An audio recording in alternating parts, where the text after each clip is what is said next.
Bem-vindos.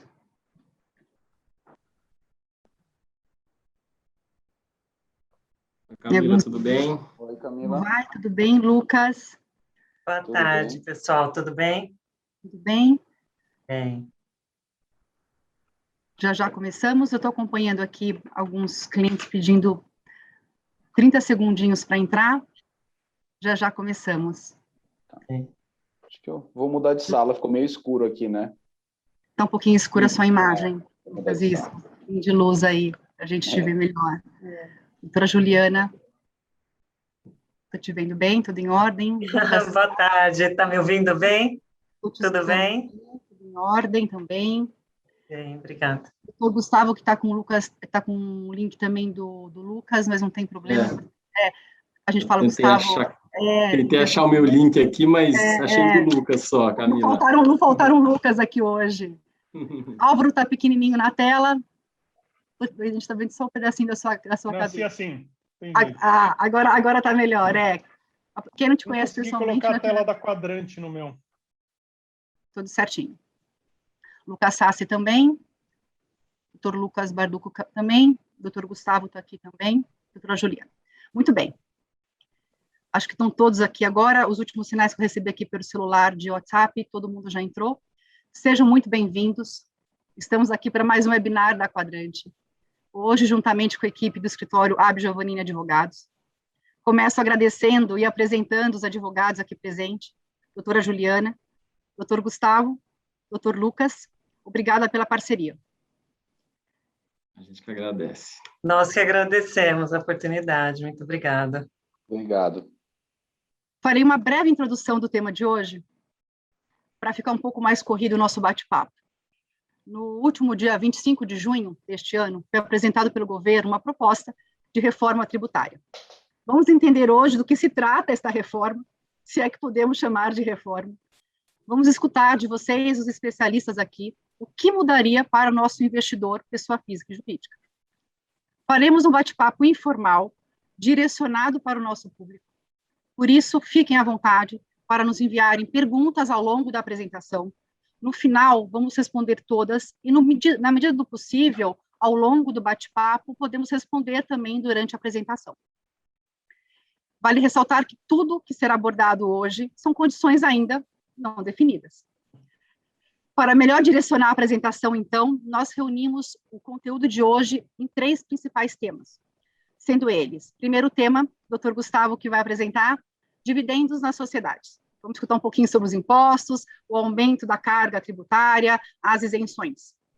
Segundo tema, que será apresentado pelo Dr. Lucas, estrutura dos fundos fechados. Vamos escutar sobre come-cotas, doação de cotas e o estoque. E o terceiro e último tema, doutora Juliana, para os investimentos gerais na pessoa física. Como é que ficam as PICs? Como é que ficam os impostos dentro das PICs? Como é que ficam as condições dos imóveis para a pessoa física? E a previdência privada? Então, esses 3 principais temas, eles conseguem reunir, acho que a grande demanda, a grande curiosidade sobre as possíveis mudanças. Doutora Juliana, não vou me estender, vou passar a palavra para você, desculpa, Juliana, não, doutor Gustavo, vou passar para o Gustavo para ele poder começar, e a gente vai na sequência, tá bom? O Lucas Sassi aqui comigo, a gente vai organizando as perguntas, e a gente vai dividindo com vocês conforme chegar. Muito obrigada. Obrigado, Camila. Agradeço também, assim como a Juliana, a possibilidade de bater um papo aqui com vocês, né? Acho que a ideia hoje é muito mais dividir um pouco experiências e a gente tentar entender um pouquinho qual é o caminho que esse projeto de lei vai tomar. Lembrando que hoje aqui o bate-papo é muito mais vinculado à parte do imposto de renda, né? A gente lembra que a reforma tributária ela foi feita de forma fatiada pelo governo, então a gente já falou da CBS, de outros momentos em que, de alguma maneira, o governo quis avançar com outros projetos de lei, mas a bola da vez hoje é, sem dúvida nenhuma, o imposto de renda, né? E o principal assunto que se fala hoje é sobre a tributação sobre os dividendos, que para o Brasil, de maneira geral, pode ser que seja importante fazer esse avanço na medida em que a grande maioria, os países que estão vinculados à OCDE, tem esse tipo de tributação e seria uma forma de ter os interesses alinhados com a OCDE, né? O problema que a gente está vendo aqui é que projeto parece que não está simplificando como se imaginava a tributação, né? E, pelo contrário, está causando um aumento de carga tributária, apesar do governo dizer o contrário, né? Então, em linhas gerais, sendo bastante breve aqui, rápido, até porque depois acho que cada um fala um pouquinho dos seus pontos e a gente depois volta para as perguntas, mas a principal alteração da tributação dos dividendos é justamente o pagamento de 20% retido na fonte. Então, as empresas elas terão que, se o projeto de lei passar da forma como está, né, as empresas terão que fazer a retenção de 20% dos valores distribuídos de dividendos para os seus sócios e acionistas, como regra geral. Anteriormente, até tinham algumas diferenciações, etc. No último substitutivo, a gente tem uma regra geral de 20% de tributação na fonte.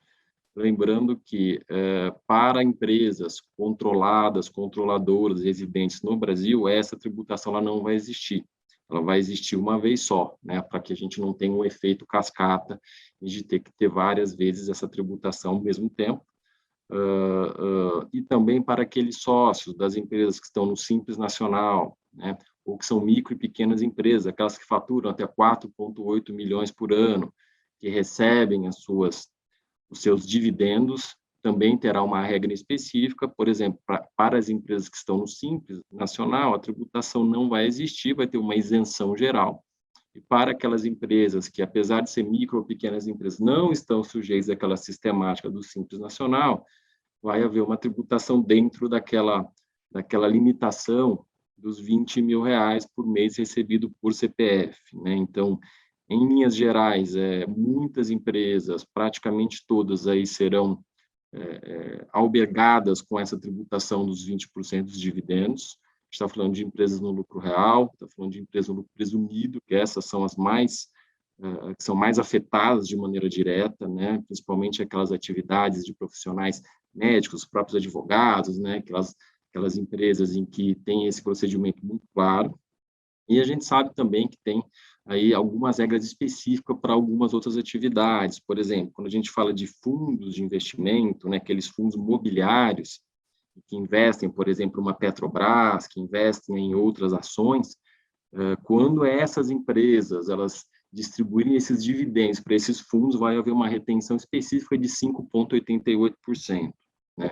O que é que fica fora? Fundos imobiliários, né? Fundos imobiliários, a gente teve no começo desses projetos de lei todas essas discussões em relação à tributação sobre dividendos e seus proventos, que no final se deixou tudo como é hoje. Então, hoje os proventos recebidos de fundos imobiliários, eles são isentos e continuarão isentos se o projeto de lei continuar da mesma forma, né?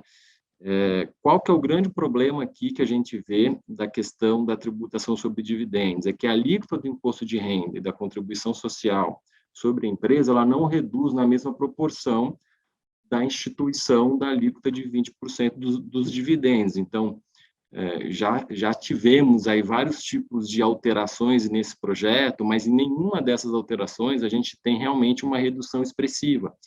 Na melhor das hipóteses, daqui a alguns anos, o imposto de renda e a CSL juntamente vai partir de uma alíquota de 21,5%, por exemplo, né? Que antigamente era 34%, hoje é 34%, né? Então, se você somar os 20% dos dividendos, mais os 21,5%, por exemplo, já seriam 41,5% no melhor cenário. Isso significa dizer que, muito provavelmente, as empresas que fazem todos esses procedimentos de pagamento do imposto de renda e depois o pagamento da retenção, vai ter uma tributação acumulada aí que vai superar 40%, o que é muito maior do que os 34% que existe hoje, né, para quem está no lucro real, e para aquelas empresas que estão no lucro presumido, pagava 14%, 15%, né, então, o valor é muito menor, né.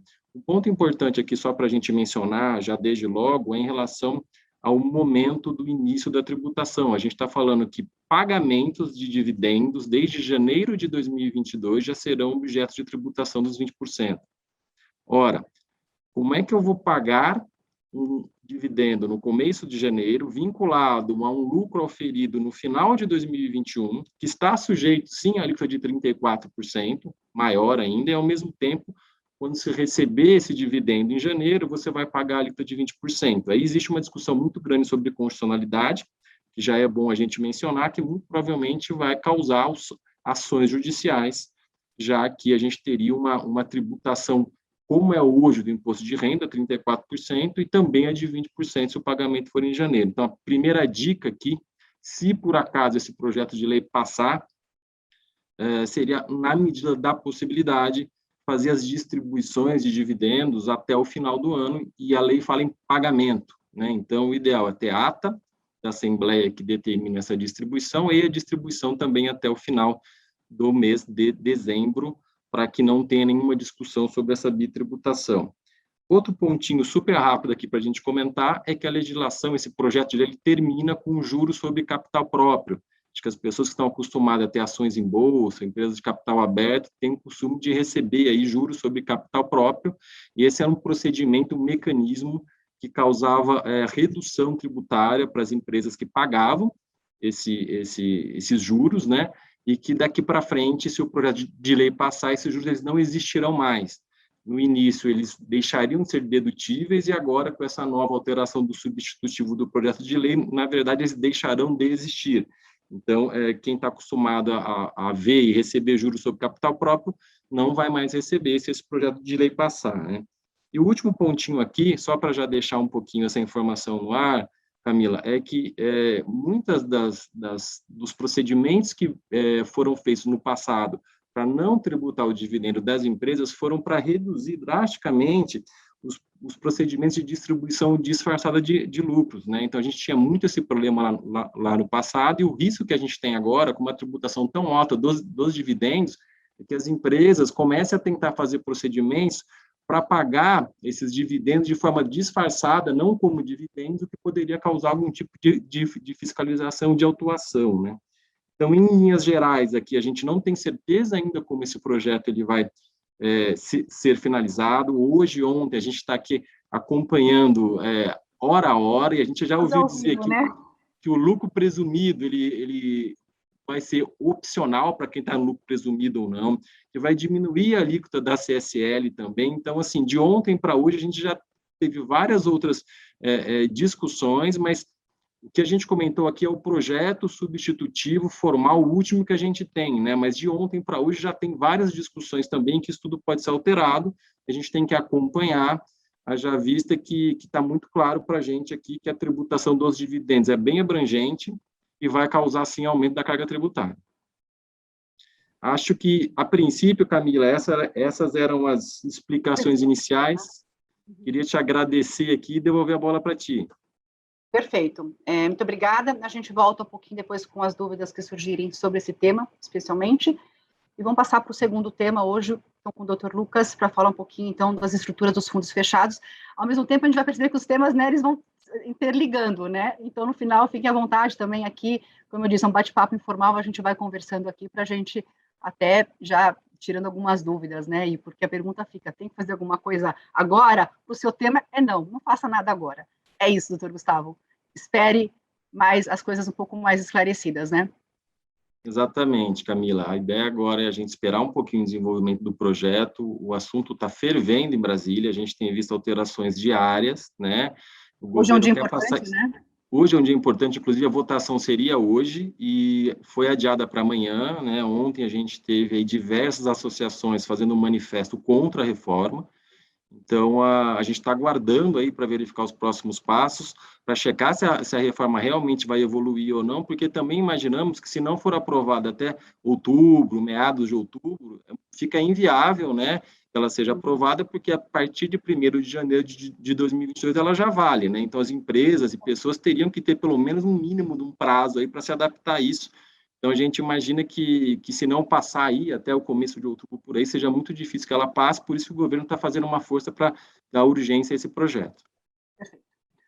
Doutor Lucas, com você. Tá legal. Bom, primeiro, obrigado pela oportunidade, agradeço a Quadrante, e é um prazer estar aqui podendo conversar, bater esse papo com vocês sobre esse assunto. A parte do projeto, o projeto 2337, né, que é esse está sendo chamado de reforma tributária, reforma do IR pela imprensa, na verdade ele ele acabou virando um monstrengo, né? Ele é uma união de vários trechos de diversos projetos que a Receita Federal já apresentou no passado e perdeu. caíram, não foram aprovados, ela volta com essas ideias, né? Então, a parte dos dividendos seria o core do projeto, aí é o que realmente era a intenção do governo apresentar e era exigido pela sociedade, enfim, parecia que o debate seria sobre isso. A Receita Federal, o corpo técnico dela, aproveitou para incluir diversos trechos ali que não têm relação direta com essa matéria, mas que a Receita Federal tem tentado, ao longo dos últimos 10 anos, passar e não consegue, não tem conseguido. Não é esse trecho específico que eu vou falar agora dos fundos, ele não é uma questão vinculada à linha ideológica do governo, por exemplo. O corpo técnico da Receita, ele tem uma linha de atuação e ele consegue emplacar esse tipo de projeto, seja governo Dilma, Temer, Bolsonaro, ou se mudar o governo daqui para frente, vai continuar na mesma linha Receita Federal, porque é uma questão que vem do corpo técnico da Receita. Para combater figuras que ela não gosta muito, por exemplo, os fundos de investimento com viés patrimonial, né, de gestão patrimonial. Essa parte dos fundos, ela é muito parecida com uma MP, uma medida provisória que foi apresentada em 2017 e que caiu, o governo não conseguiu aprovar. Depois o governo apresentou um projeto de lei com o mesmo teor, o projeto de lei não foi votado e agora ele colocou isso, deu um jeito de colocar isso dentro do projeto da reforma do IR.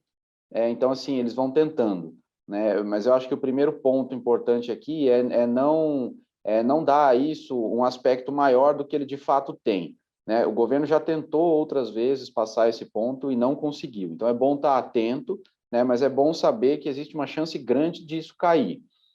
De todo modo, o projeto trouxe a oportunidade de as pessoas que têm fundo de investimento e não quiserem se submeter àquela tributação prevista no projeto, elas vão ter oportunidade de liquidar o fundo de investimento até 31 de dezembro de 2022.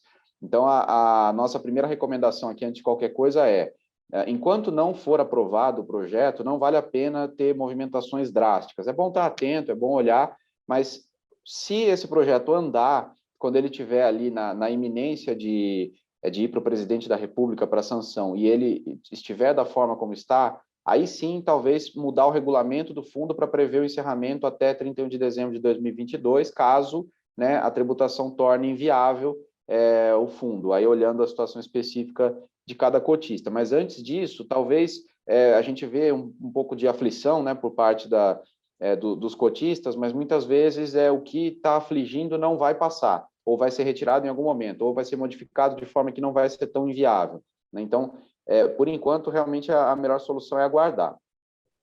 Doutor Lucas, me permita só te interromper, chegou uma pergunta aqui que é pertinente. Para qual tipo de fundo você está se referindo?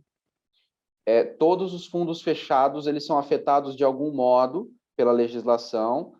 Desculpa, não é todos os fundos fechados. Fundos fechados, em regra, são atingidos pela legislação. E aí tem exceções. As exceções são, em geral, aqueles fundos que são oferecidos pelas assets e são negociados em bolsa, ou fundos abertos oferecidos por XP, BTG, enfim, pelos grandes. Essas são as exceções. Então, fundo imobiliário não é impactado, FIA, fundo de ações aberto, não é das grandes gestoras, das gestoras independentes, não são impactados. O que é impactado principalmente? Fundo fechado, multimercado e FIP. Tá? Esses são os principais impactados aqui pela reforma. Então, esse o foco da Receita Federal nesse ponto, atingir o fundo fechado e atingir o FIP. Tá? Em relação a esses dois tipos de fundos fechados multimercado, né, que são aqueles que não se submetem a um regramento específico, e FIPs, a grande vantagem que a gente tem hoje, duas grandes vantagens tributárias são, primeiro, a postergação no pagamento do imposto, você só paga o imposto na hora que você resgata do fundo, e dois, a alíquota. Quando a gente fala de FIP, a gente está falando de uma alíquota de 15% em regra, fundo multimercado é uma alíquota que pode ir de 22,5% a 15% também em regra. Então, essas são as vantagens tributárias. Existem vantagens não tributárias, né? Vantagem de governança, sucessão, gestão profissional, enfim, que vantagens não tributárias, mas as tributárias são essas duas. O projeto está tentando atacar essas duas vantagens tributárias. Tá? Primeiro, em relação ao fundo multimercado, que é aquele fundo não sujeito a nenhum regramento específico que não tem uma composição específica exigida de carteira. O que ele faz? Hoje, o fundo fechado, ele realmente não paga o tributo, o imposto que a gente chama de come-cotas, que é aquela incidência no final de maio, no final de novembro. Hoje, esses fundos não pagam. Então, você só paga no momento em que tem as amortizações ou resgate. O que o projeto faz? Ele institui o come-cotas no final de novembro de todo ano. E, além disso, ele diz que você vai tributar o estoque acumulado de lucros até hoje, em 1º de janeiro de 2022. Então, você tem um fundo multimercado, ele está declarado no seu imposto de renda por, digamos, R$1 milhão, e esse fundo, só que a avaliação da cota dele, com os investimentos avaliados a valor justo, é 5 milhões, por exemplo. Então, o que acontece? Você vai pegar no dia 1º de janeiro de 2022, pegar essa diferença, que no caso aí dá 4 milhões, tributar a 15% em regra. Aí você pode pagar isso até novembro de 2022, ou você pode pagar 10% se você aceitar pagar até o final de maio, ou se você pagar em 12 parcelas, né, janeiro, fevereiro, março, abril, enfim, até o final de 2022. Tá? Essa é a tributação, como afeta o fundo multimercado. Para alguns investidores, isso pode não ser tão ruim, para outros pode ser bem ruim. Tem uma perda aí de gestão, né? Porque você precisa, no final de cada novembro ali, você vai precisar apurar aquele ganho que você teve, a valorização da cota, e pagar 15%, por exemplo, em novembro de cada ano. Aí pensando para o futuro, né? Novembro de 22, novembro de 23, 24, 25, enfim. Qual que é o problema aqui? Acho que o maior problema é para aqueles fundos que investem muito em ativos ilíquidos ou ativos que se valorizam de forma muito rápida, valor de mercado. Por exemplo, quem investe em VC, Venture Capital, né, ou startup, fintechs, que elas têm rodadas de captação e o valuation delas vai aumentando muito. Então, o fundo multimercado ele avalia a valor justo essas participações. Isso faz com que a cota dele, às vezes, se valorize muito, mas não necessariamente isso se reflete em um ganho de caixa. Então, ele pode, né, não ter caixa para pagar esse imposto ou pode acabar tornando inviável. Por outro lado, aqueles fundos que investem em ativos mais líquidos, investem em bolsa, câmbio, juros, renda fixa, talvez para esses a perda não seja tão significativa e vale a pena manter esse fundo multimercado mesmo com esse come-cotas, né? Esse é o fundo multimercado, esse que eu falei. Em relação aos FIPs, aí a gente tem a situação do FIP patrimonial. FIP patrimonial é aquele, lembrando, a CVM ela divide os FIPs em patrimoniais e não patrimoniais. Os FIPs que têm 1, 2 cotistas ou que é da família e que o cotista tem certa ingerência sobre a gestão dos ativos é considerado fundo patrimonial. A Receita Federal ela está aqui atacando bem duramente esse FIP patrimonial. Ela está dizendo o seguinte: você vai tributar o estoque também do ganho, assim como acontece no multimercado, no dia 1º de janeiro de 2022. E depois disso, ele vai passar a ser tributado como pessoa jurídica. O que isso quer dizer? Ele vai ser como se fosse uma holding, pessoa jurídica. Ele não vai mais ter o diferimento ou a postergação, né? Cada vez que ele alienar, que ele vender o investimento, ele vai pagar imposto sobre isso, e esse imposto não vai ser mais de 15%, ele vai ser o imposto da pessoa jurídica. No caso, o próprio projeto prevê que o imposto da pessoa jurídica vai ser 26,5% no começo. Então, você está falando aí que praticamente não vale mais a pena o FIP patrimonial, né? Ele está falando, o FIP patrimonial ele vai ser como se fosse uma holding para fins tributários. Eu digo que não vale mais a pena, obviamente, olhando apenas a ótica tributária, né? Existem muitos outros fatores que precisam ser considerados, mas ele realmente ataca esse FIP. E outro ponto aqui importante de destacar é que o FIP patrimonial ele não avalia os investimentos pelo valor justo, ele avalia pelo valor contábil, né? Então, o FIP pode ser que, num primeiro momento, ele seja menos tributado do que o multimercado, porque, às vezes, ele tem investimentos em ativos que têm um valor muito elevado, mas o valor contábil desse investimento não é muito elevado. Acontece bastante com Venture Capital, com startup, com fintech, enfim. Então, às vezes, a tributação dele no primeiro momento é menor, mas a tributação no futuro, quando ele vender essa participação, é muito superior. Então, acabou sendo um duro ataque da Receita ao FIP. lembrando, vamos ver o que vai acontecer. Será que isso vai passar, não vai passar? Os contribuintes vão conseguir segurar esse tipo de alteração? Se passar, o que pode ser feito? Liquidar o FIP até 31 de dezembro de 2022, prevê isso no regulamento do fundo, pagar o tributo no momento do resgate, 15%, que é a tributação atual, e aí sim utilizar as outras estruturas que a legislação prevê. Aí acho que até já sai um pouco do fundo, mas alternativas que a gente tem visto a isso, tem discutido e as empresas e os clientes têm considerado, utilizar ou estruturas no exterior ou realmente planos de previdência privada. Eles têm algumas desvantagens em relação aos fundos, mas eles mantêm essas vantagens tributárias que hoje só o fundo oferece. Ou melhor, que o fundo e essas estruturas oferecem, o fundo vai deixar de oferecer. Tudo vai ser um equilíbrio agora, né? No final, realmente é um rearranjo de todas as estruturas de investimentos, né? Mas reforçando, como você disse, e que o doutor Gustavo comentou do tema dele também, sobre nada se fazer agora, é aguardar realmente esse finalzinho aí, 45 do segundo tempo, nem isso, porque realmente encerram o tempo antes, né? Porque não tem nada acontecendo muito no final do ano, mas com certeza estão chegando perguntas aqui mais sobre esse tema, que é um tema realmente de bastante curiosidade. Falamos, então, sobre a parte de doação de cotas, a parte de fundos. Doutor Lucas, você queria comentar, talvez algo tenha ficado? Como funcionaria a doação de cotas, o que está sendo discutido sobre isso? Dos fundos? Para quem tem fundo fechado hoje, o cotista que tem fundo fechado hoje, como é que funcionaria a parte de imposto para a doação de cotas? Entendi. Aí você tem que fazer uma avaliação realmente do valor dessa cota. Quando você faz a doação de cota, você paga o imposto de doação, que é o ITCMD, que é 4% aqui em São Paulo. No Brasil ele varia, mas ele chega a 8% em alguns estados, com base no valor divulgado da cota, né? Então, se a gente está falando de um FIP, seria o valor contábil dos investimentos dele. Se a gente está falando de um fundo multimercado, seria o valor justo dessas participações. E aí ele paga o imposto, essa cota é transferida para o donatário, né?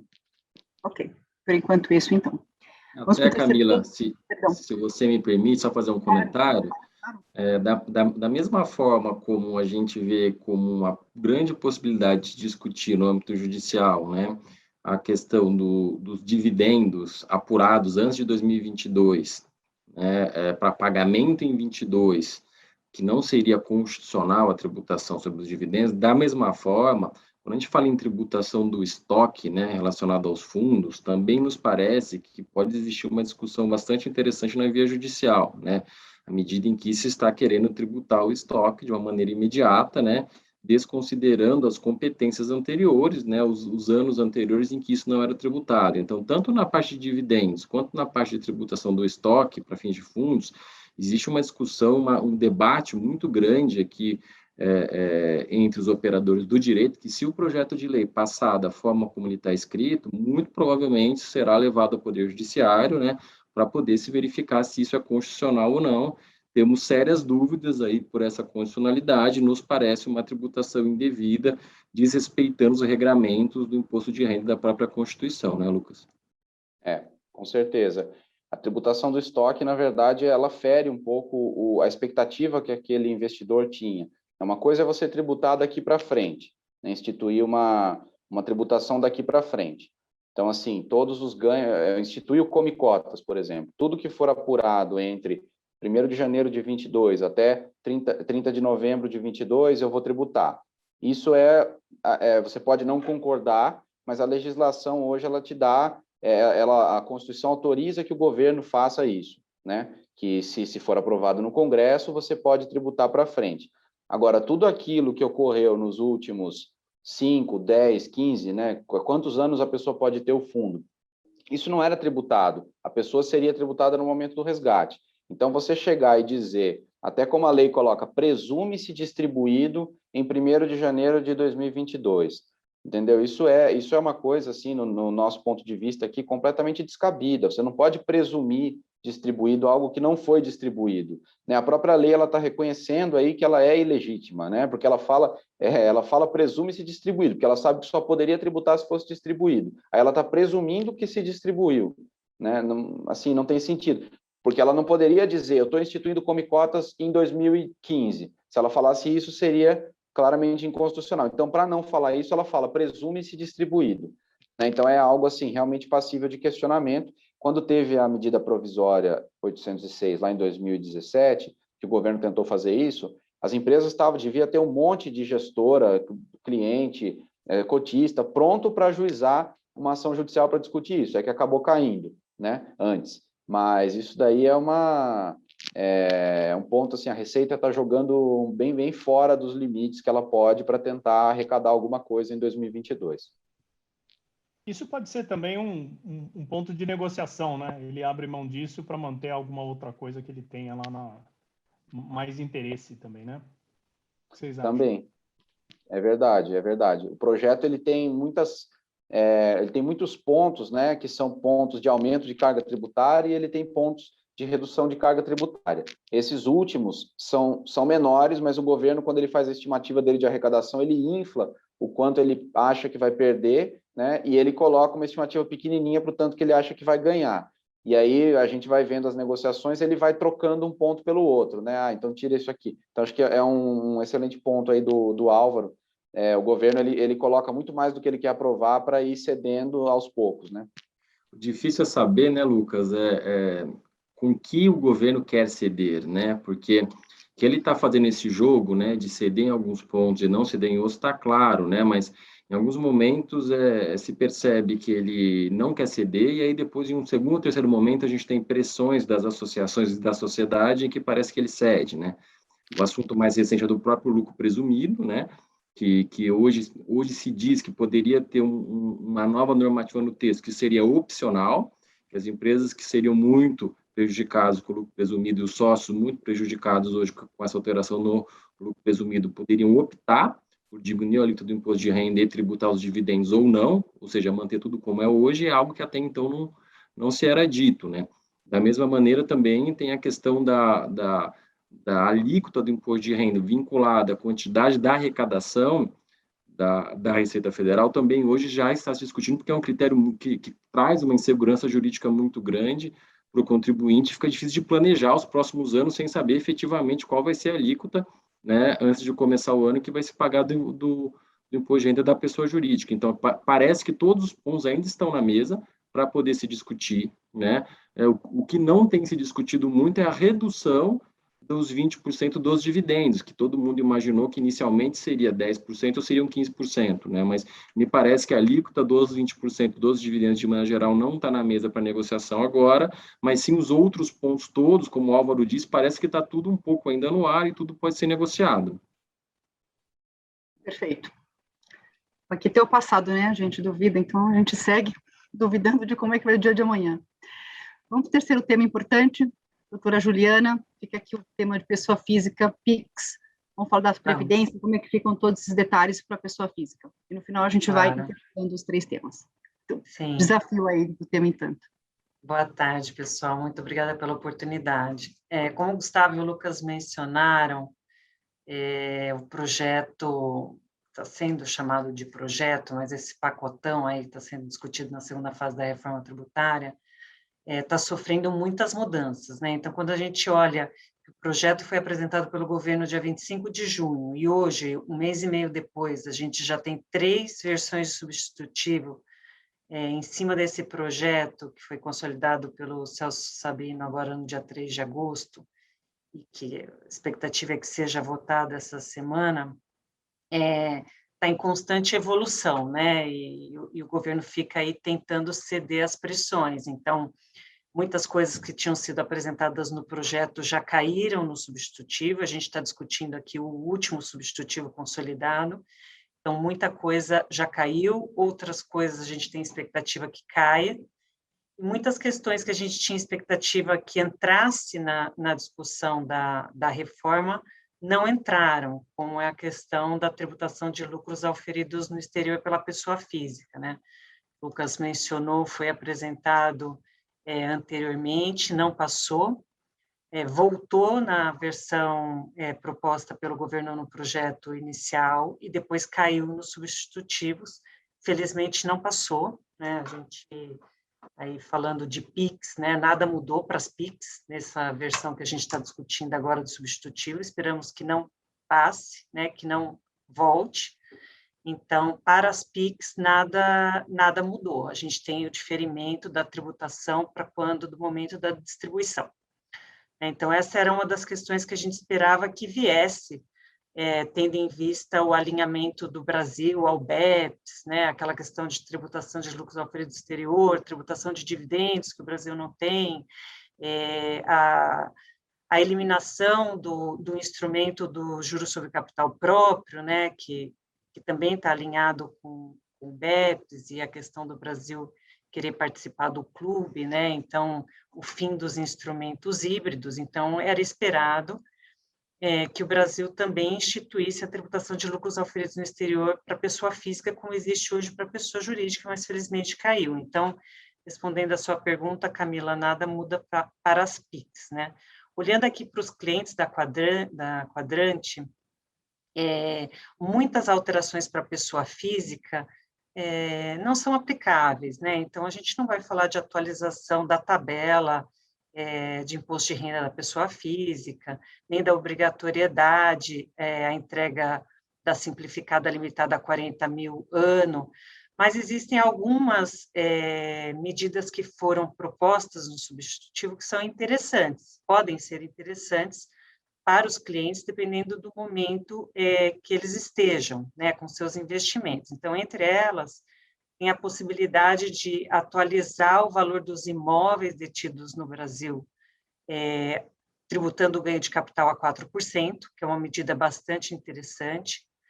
Essa atualização pode ser feita, essa opção, até 29 de abril do próximo ano. Então, dependendo do investimento, se existe o interesse de alienar esse investimento no curto prazo, pode fazer sentido a atualização a valor de mercado e tributação do ganho a uma alíquota reduzida de 4%.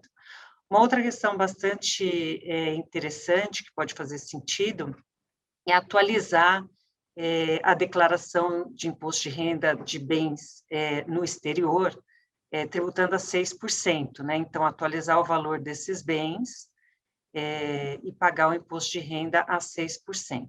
Também, bens declarados na declaração do ano calendário 2020, né, em regra, pode fazer sentido, dependendo dos investimentos e intenções, propósitos aí dos clientes.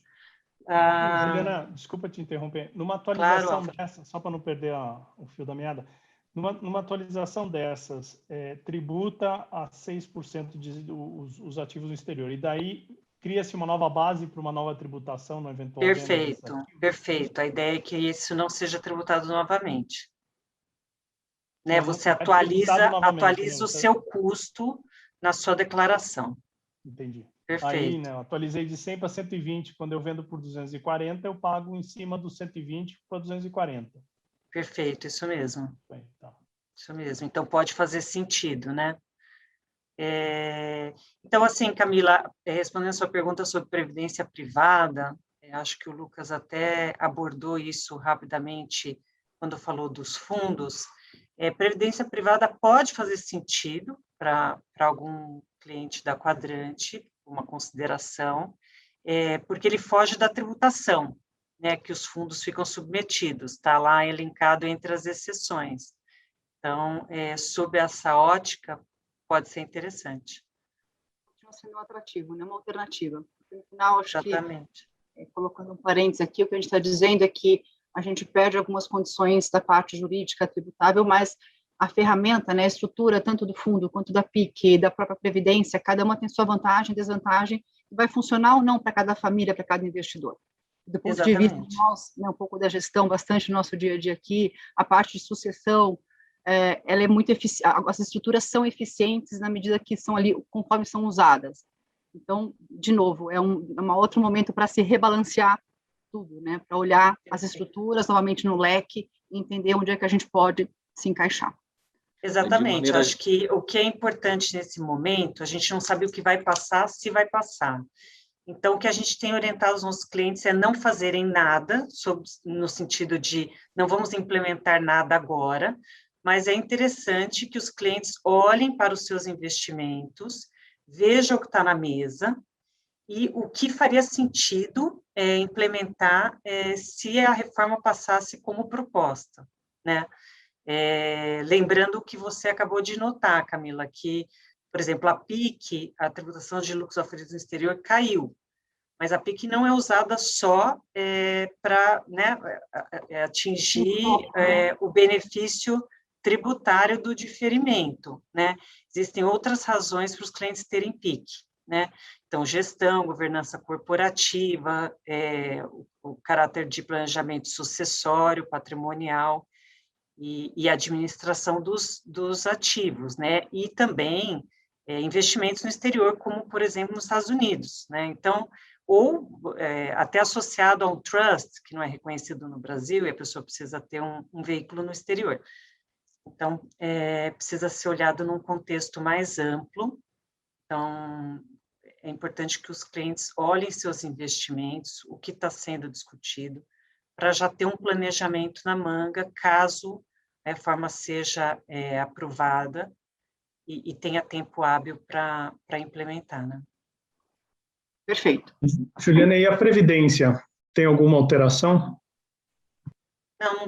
Não temos nenhuma alteração na Previdência. Uma exceção, né? Só uma exceção à tributação. É por isso que, de alguma maneira, e aí pensando de uma maneira até um pouco mais abrangente, sem pensar em sucessão, né, Juliana? Sem pensar em outros ganhos de estruturas que existem, algumas estruturas aqui no Brasil, pensando muito fundo fechado, FIP, etc., pode ser que, dependendo do objetivo do investidor, você viabilize mais alguns investimentos na pessoa física, né, do que por meio de fundos ou por meio de pessoas jurídicas, e pode ser que você, não porque melhorou a parte do investimento para a questão previdenciária, para a previdência, né, mas como piorou, pode piorar se passar dessa forma o projeto, as tributações e procedimentos para alguns outros instrumentos, pode ser que a previdência ela volta a ser um pouco mais interessante na medida em que ela continua diferindo essa tributação em algumas de suas modalidades, né? Então, como o diferimento de tributação de algumas modalidades de fundos, ela deixa de existir, no final das contas, sobrou a previdência, que vai continuar com essa modalidade vigente. Então, pode ser que o investimento direto na pessoa física, em algumas situações específicas e em previdência, pode ser interessante a depender do planejamento global do investidor, né? Uma outra pergunta rápida, desculpe interromper vocês. As incentivadas, debentures, CRIs, CRAS, isso teve teve uma conversa logo no início, mas depois não ouvi mais nada. Como é que ficou esse tema? Uma pergunta nesse sentido também, então a gente já vai entrando aqui nesses minutinhos aqui quase finais nessas perguntas. Lucas, acho que se você puder comentar, eu acho que seria bacana. Existia no projeto original a intenção de unificar em 15% as alíquotas e derrubar algumas isenções, né? Isso foi abortado. Então, o que a gente está vendo aqui é que não houve essa unificação. Então, os investimentos oferecidos em geral pelo mercado financeiro, eles continuam com as mesmas tributações e mesmas isenções que eles já tinham, né? Então, por exemplo, o fundo imobiliário, existia a intenção de tirar a isenção que ele tinha, né, dos rendimentos. O fundo imobiliário que tem mais de 50 cotistas e tem ações, e tem cotas negociadas em bolsa, hoje ele é isento, né, o rendimento pago por ele é isento. Havia a intenção de tirar essa isenção, isso caiu, né?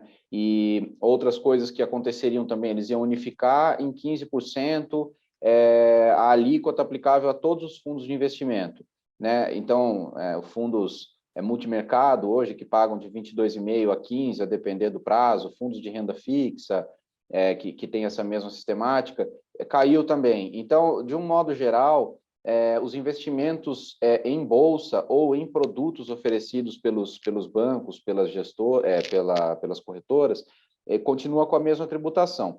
Existe ali uma pequena mudança na parte de ações, que eles, assim, há muitos anos tem se discutido a atualização da isenção, né, das ações. Então, hoje é isento se você operar abaixo de R$20 mil no mês, vender menos de 20 mil. Eles não atualizaram o valor, o que eles fizeram foi transformar o período em trimestral. Então, quem investe diretamente na Bolsa, a isenção agora é de 60 mil no trimestre e você só vai precisar pagar imposto uma vez por trimestre, né? Mas, assim, no final das contas, a regra de compensação de ganhos e perdas continua a mesma. Teve pequenas alterações, agora você consegue compensar entre diferentes classes e teve uma unificação em 15% de operações em bolsa, né? O day trade, que é 20% hoje, ele acabou entrando na regra geral da alíquota de 15%. Então, quer dizer, acabou entrando não, né? A atual versão do substitutivo prevê isso, a gente não sabe o que vem amanhã, mas atualmente a gente tem isso. Então, o que muda mesmo assim para o investidor pessoa física, acho que acaba sendo mais o fato de o período de investimento em bolsa para pagamento do imposto ter se tornado trimestral. Você vai pagar imposto 4 vezes ao ano, se tiver ganhos, né? Em vez de pagar uma vez por mês.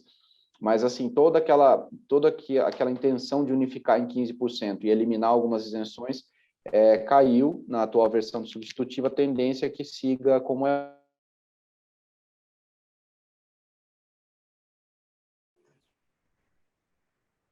A internet do Lucas falhou. Deve ser a tendência, siga como está previsto. É isso, doutor Gustavo, doutora Juliana? É isso mesmo, Camila. Acho que o Lucas caiu aqui. Voltou, eu acho que é isso mesmo. Voltei aqui. Voltou, Lucas. Conclui, por favor, que você caiu e voltou. Ok, até onde vocês ouviram, só para eu saber aqui? Você só ia concluir a...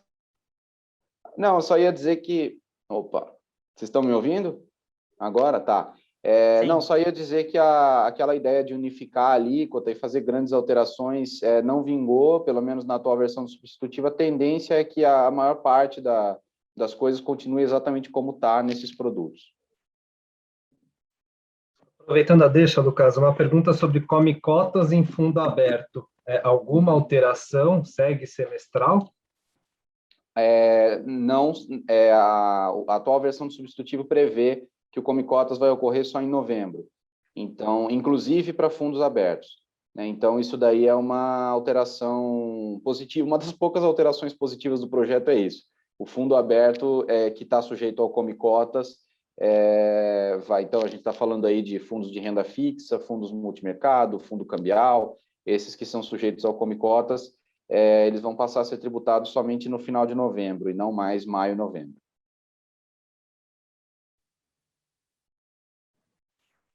Vou ler uma das perguntas que chegaram aqui também, no comecinho, talvez a gente tenha passado rapidamente. Existe alguma discussão de planejamento tributário para não tributar os dividendos recebidos mensalmente? Oi, Camila, Gustavo aqui.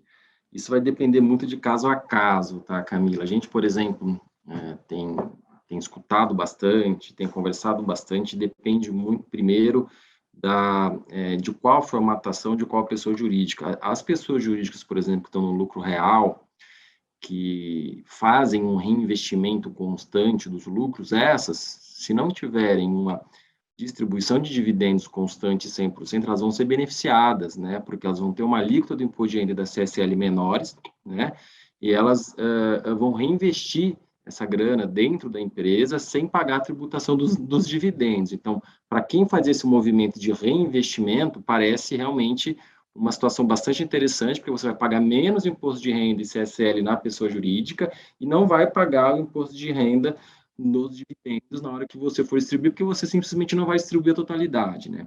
Por outro lado, você tem que entender efetivamente cada situação de cada pessoa, de cada família, de cada investidor, para entender qual que é o melhor instrumento, qual que é o melhor sistema tributário a ser utilizado, né? E qual que é o procedimento que é feito. Por exemplo, a gente tem muitas sociedades, são prestadoras de serviço, que são, que eu falei um pouquinho no começo, engenheiros, médicos, advogados, dentistas, né? Que a gente chama de profissões regulamentadas, essas, praticamente todas hoje estão no lucro presumido. O lucro presumido teria, com esse projeto, uma redução muito pequena da alíquota do imposto da CSL, mas tributaria cheio aí, né, os dividendos, assim, seria um aumento brutal, e aí seria muito difícil de você equalizar da forma como era antes, seria muito difícil, mas não existe uma regra, uma receita de bolo, Camila. A gente precisa analisar a situação de cada empresa, a situação de cada sociedade, de cada sócio, né? Checar se a gente não consegue enquadrar em alguma sistemática daquelas isenções que a legislação ainda manteve ou está trazendo, né? Mas, assim, temos que tomar cuidado também para que alguns movimentos que sejam feitos não sejam entendidos pela Receita Federal como evasão fiscal. O que é isso, no final das contas? É diminuir a carga tributária de forma ilegal. Então, tem que se tomar cuidado para não fazer um procedimento que depois vai gerar um passivo, uma contingência para a própria empresa, para fazer um movimento que depois ela possa ser autuada. Inclusive, no próprio projeto de lei, que aqui a gente não consegue, assim, acho que exaurir, né? Porque o projeto de lei é muito grande, tem vários detalhes, né? Mas ele também traz e esclarece um pouco mais para os contribuintes e tal, os procedimentos do risco de aumentar a distribuição disfarçada de lucros. Então, ele deixa claro lá que alguns movimentos que podem ser feitos, poderiam ser pensados em um procedimento, digamos assim, criativo do contribuinte, aquilo vai ser entendido. Emprestar dinheiro para o sócio, né, por exemplo. Emprestar dinheiro para o sócio, reduzir o capital em determinado momento por determinados anos. Então, assim, tem vários procedimentos limitadores ali que dificultam aí simplesmente você fugir disso de uma forma imediata. Então, teria que analisar de uma maneira mais aprofundada e detalhada a situação de cada empresa, qual o sistema que ela está, inclusive para verificar se vale a pena ficar no lucro presumido ou no lucro real ou no Simples Nacional, por exemplo. Essa é uma primeira verificação, para depois checar o que fazer com os dividendos, né? E para empresas ou para novas situações de novas empresas que estão sendo formadas, aí vale a pena pensar, né? Se são uma empresa, duas empresas, três empresas, cada uma em um sistema tributário diferente, a depender, óbvio, do objeto, a depender do procedimento que vai ser adotado, aí precisa entender a situação de cada contribuinte, mas não tem receita de bolo, e mesmo assim é difícil que a gente consiga equalizar da forma como é hoje, porque para boa parte dessas pessoas, desses sócios, realmente terão aumento da carga tributária se somar a tributação da empresa mais a tributação dos próprios dividendos, né? Acho que realmente é isso que aconteceu, né? A Receita tentou se antecipar a esse tipo de movimento, colocando outros dispositivos no projeto. Então, ele proíbe você, por exemplo, de emprestar dinheiro para o sócio, que é uma coisa que todo mundo poderia pensar, né? Então, em vez de distribuir dividendos, eu vou emprestar dinheiro para o meu sócio e um dia ele me paga, quem sabe, né? Mas, por enquanto, eu não pago imposto. A Receita foi lá e já colocou um artigo, né, dizendo que isso é considerado distribuição disfarçada de lucros, mas algo que ela não mexeu foi a recompra de ações. Então, a gente tem visto na Bolsa um movimento das empresas, de uma discussão sobre as empresas, se isso passar, aumentarem a recompra de suas próprias ações. A recompra de ações sob a ótica do acionista. Primeiro que o acionista ele pode escolher se ele vai ou não vender as ações, né? Mas assim é natural que haja um aumento, pelo menos momentâneo, na cotação, pelo fato de a própria empresa estar comprando, e a tributação para o acionista pessoa física fica em 15% em vez de 20%, né? Então, além de ele poder escolher se ele vai ou não, ele ainda paga 15% sobre o lucro, e não 15% sobre o ganho que ele tem, né? A diferença do custo e aquele preço que ele vendeu para a empresa, e não 20% sobre tudo.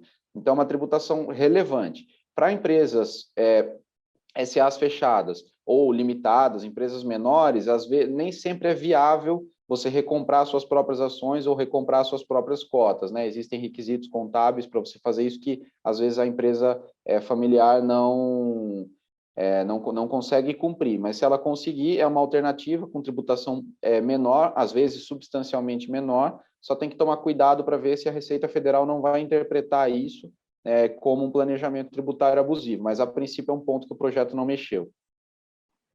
Tá bem, obrigada. Chegou mais uma pergunta aqui, até aproveito para quem quiser ainda fazer algumas perguntas, podem enviar, temos mais 5 minutinhos aqui para o final. Uma última pergunta que chegou por aqui é se a reforma muda algo na doação de cotas. Acho que também passamos rapidamente, doutor Gustavo, doutor Lucas, um pouco sobre esse tema. Se vocês quiserem voltar um pouquinho nisso. Tá, da doação de cotas o projeto não muda, tá? Continua com a mesma tributação que existe hoje.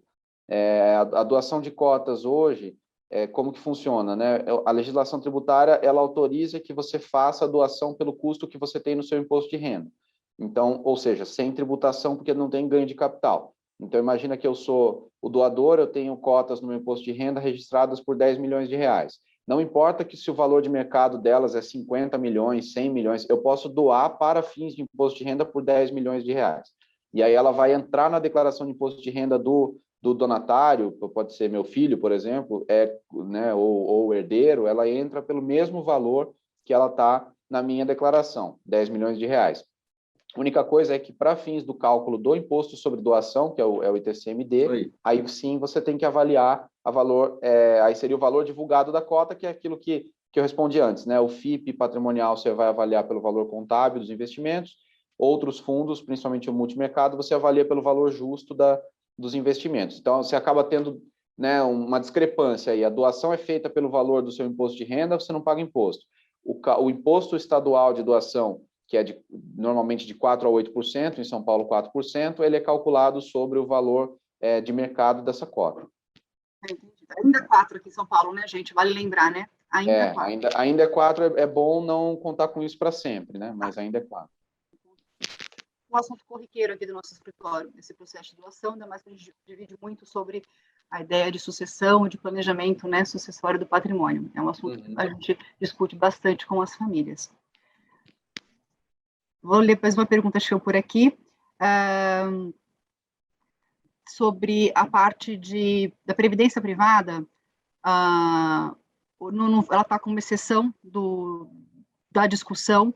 O ponto é, se em algum momento valeria a pena fazer a mudança para uma previdência privada e fazer uma PIC lá fora. Né? Como é que, do ponto de vista tributário, vocês enxergam isso? Que vai ocorrer a incidência aí de acordo com a tabela da alíquota, me permita invadir a resposta de vocês, vai ocorrer a tributação ali da alíquota na hora do resgate, e vai ter que entender se faz sentido fazer este movimento, né, com um olhar de diversificação prudencial de patrimônio, global, sucessão.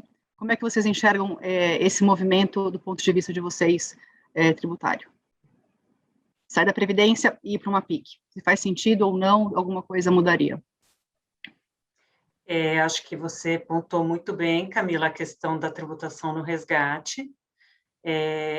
O aporte na PIC não vai ter nenhum efeito nesse momento, né? E depois vai ter o momento da disponibilização e a tributação. Não sei se Gustavo e Lucas concordam, querem complementar? Não, acho que é isso mesmo. Concordo. É isso mesmo, acho que o problema é o resgate inicial, né? Porque se fizer o resgate inicial, dependendo do plano, você vai ter uma tributação muito grande nesse momento. Aí depois você vai continuar gozando dos benefícios que a PIC tem. Por outro lado, você já goza dos benefícios, né, da previdência privada naquele procedimento em que você não está sendo tributado. Então, o grande problema desse movimento é esse primeiro momento em que você vai tributar tudo, né? Nesse resgate, aí você vai ter esse problema, porque você já vai ter uma diminuição quando você mandar essa grana lá para fora na PIC. E aí o rendimento em cima da PIC já vai ser menor, porque a base já vai ser menor. Então, aparentemente, a não ser que seja por uma questão de sucessão, né, ou algum outro planejamento que não envolve tecnicamente a parte tributária, me parece que não faz sentido mexer na Previdência de maneira imediata. O melhor cenário estaríamos com a alíquota de 10%, pensando no caso, né, a partir de 10 anos ali, estaríamos numa alíquota de 10%, mas mesmo assim teria que olhar, acho que o portfólio como um todo, né, que tamanho que essa previdência proporcional que a família, o investidor possui. É como a gente... Quanto tempo que tem investimento, né, quanto tempo que já está, para ver se a alíquota vai ser representativa ou não no final, tem que entender a questão mais específica. E se não faz sentido ter ambos, né? A gente vê muitos clientes com uma situação que faz sentido você ter parte do seu investimento aqui e parte do investimento fora. Entender necessidades diferentes. Então, acho que tem que olhar cada cliente individualmente, com as suas necessidades, né? Exatamente. Álvaro, Lucas Sassi, algum complemento para a gente poder encerrar? Acho que isso foi bem resumido. Parabéns. A questão é que, como a gente mencionou, está em constante mudança, né? Então, se a gente conversar com vocês amanhã, pode ser que seja totalmente diferente do que a gente falou hoje, assim por diante. Então, a gente fica à disposição para ter uma conversa mais para frente, se der sentido para Quadrante e seus clientes. Muito obrigada pelo convite. E outra coisa, né, Juliana, a gente vê aqui que parece que estamos em momentos de definições do Congresso, né? Foi dada urgência a esse projeto, né? Lembrando que o Congresso está analisando o refis, né, que é importante para várias empresas e várias pessoas também, para equalizar as dívidas, principalmente vindas da pandemia. né, a questão da PEC dos precatórios, e também a reforma tributária do imposto de renda, deixou um pouquinho de lado a parte da CBS, lá do PiscoFins. Então, a gente imagina que nesse mês, no máximo mês que vem, vai ter muita movimentação. Então, por mais que a gente tenha ainda dúvida, porque as coisas estão sendo negociadas, a gente imagina que agora acho que já está naquela reta final, para ver se o projeto passa e como passa, né? Então, como bem a Juliana disse, a gente, inclusive, Camila, Álvaro e demais aqui, a gente se disponibiliza a fazer um novo bate-papo aqui, né? Quando e se esse projeto passar, porque aí talvez a gente consiga dar algum tipo de auxílio um pouco mais concreto em algumas situações, né? Que fica um pouco mais claro para todo mundo. Sem dúvida. Agradeço de antemão pela equipe Quadrante, sempre, vocês sempre muito cordiais com a parceria, e é sempre um aprendizado para o meu lado, para o Álvaro, para o Lucas, para a equipe toda, e é muito importante a gente levar esse conteúdo todo, mesmo em discussão, para os nossos clientes, nossos investidores. A gente precisa administrar um pouco essa ansiedade, preocupação, isso é muito importante, né? Que todos nós somos seres humanos e precisamos desse alento, que as coisas mudam, mas vamos sempre equilibrar aquilo que a gente tem que focar nesse momento e as coisas vão se organizar, tenho certeza disso. Agradeço mais uma vez, nós enviaremos para todo mundo o contato da equipe da Giovannini Advogados, para fiquem à vontade para contatá-los diretamente, já para pontuar algumas dúvidas, marcar bate-papo, ou podem nos acessar também pela Quadrante, também a gente faz essa porta de entrada também com o pessoal do escritório. Muito obrigada, até a próxima. Álvaro, Lucas Hassi, muito obrigada. Doutor Gustavo, doutor Lucas, doutora Juliana, muito obrigada. Até mais. Agradecemos. Muito obrigada, pessoal. Muito obrigada. Boa noite, obrigado a Um todos. abraço. Obrigado a todos. Tchau, boa noite. Tchau, tchau.